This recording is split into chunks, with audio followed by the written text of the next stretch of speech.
अगर आज भगवान श्री कृष्ण आपके सामने होते तो सबसे पहली सलाह क्या देते? जरा कल्पना कीजिए, आज सुबह आपकी आंख खुलती है और आपके सामने स्वयं भगवान श्री कृष्ण खड़े हैं। वो कहते हैं तुम मुझसे सिर्फ एक सवाल पूछ सकते हो। आप क्या पूछेंगे? कैसे अमीर बनूं? या कैसे सफल बनूं? या कैसे खुश रहूं? या फिर मेरी परेशानियां कब खत्म होंगी? लेकिन सोचिए, अगर सवाल पूछने से पहले ही भगवान श्री कृष्ण आपको सिर्फ एक सलाह दे दें तो वो क्या होगी? हैरानी की बात यह है कि उस सलाह के लिए हमें भविष्य में जाने की ज़रूरत नहीं। वो जवाब 5000 साल पहले श्रीमद् भागवत गीता में लिखा जा चुका है। और उसमें भी बड़ी बात, वो सीख आज भी उतनी ही सच्ची है, चाहे आप किसान हो, व्यापारी हो, नौकरी करते हो या स्टूडेंट हो या कोई अपना कारोबार चला रहे हैं। क्योंकि हो सकता है आज का ये एक विचार आपकी ज़िंदगी देखने का नज़रिया बदल दे। कल्पना कीजिए, कुरुक्षेत्र का मैदान, 18 अक्षौहिणी सेनाएं, हजारों रथ, लाखों योद्धा, शंख बज चुके हैं, युद्ध शुरू होने वाला है। लेकिन तभी दुनिया का सबसे महान धनुर्धर अर्जुन अपने ही लोगों को सामने खड़ा देखता है।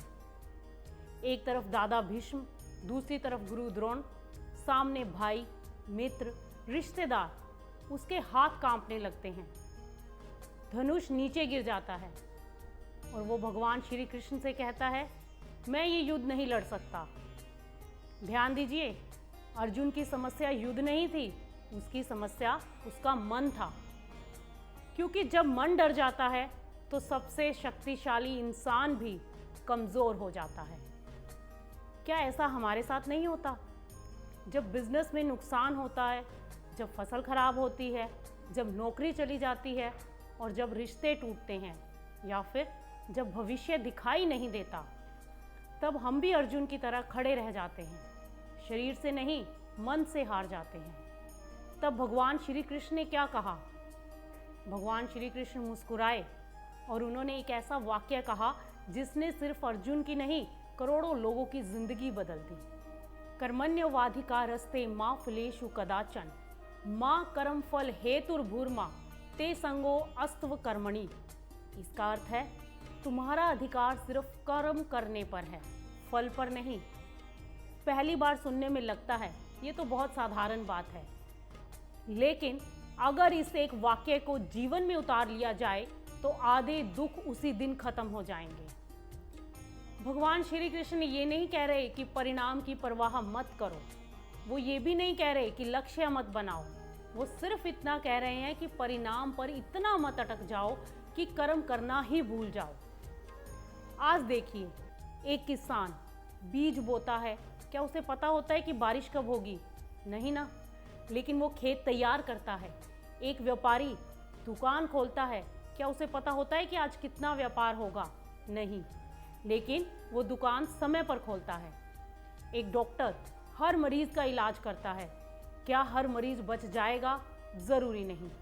लेकिन वो अपना कर्तव्य नहीं छोड़ता।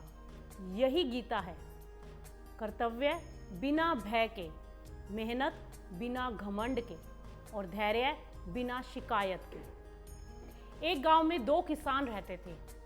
सूखा पड़ गया। एक किसान बोला, बारिश नहीं होगी, बीज क्यों बर्बाद करूं? दूसरे किसान ने कहा, अगर बारिश आ गई और मैंने बीज ही नहीं बोया तो पछताऊंगा। उसने खेत तैयार किया। कुछ दिन बाद बारिश हुई। पहले किसान के पास सिर्फ अफसोस था और दूसरे किसान के पास फसल। फर्क सिर्फ इतना था, एक ने परिस्थिति देखी, दूसरे ने अपना कर्तव्य निभाया।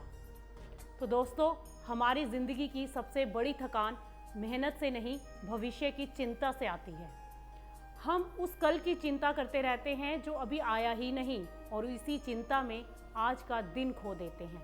इसीलिए आज से जब भी मन डराए, जब भी परिणाम की चिंता सताए, तो सिर्फ एक बात याद रखिए, कर्मण्यवाधिकारस्ते।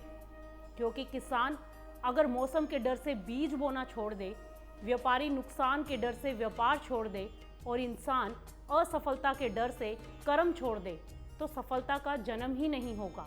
अगर आज की ये बात आपके दिल को छू गई हो तो इसे सिर्फ लाइक मत कीजिए, इसे सिर्फ एक ऐसे इंसान तक ज़रूर पहुंचाइए जो इस समय चिंता, डर या असफलता से जूझ रहा है, क्योंकि कभी कभी सिर्फ एक विचार पूरी जिंदगी बदल देता है।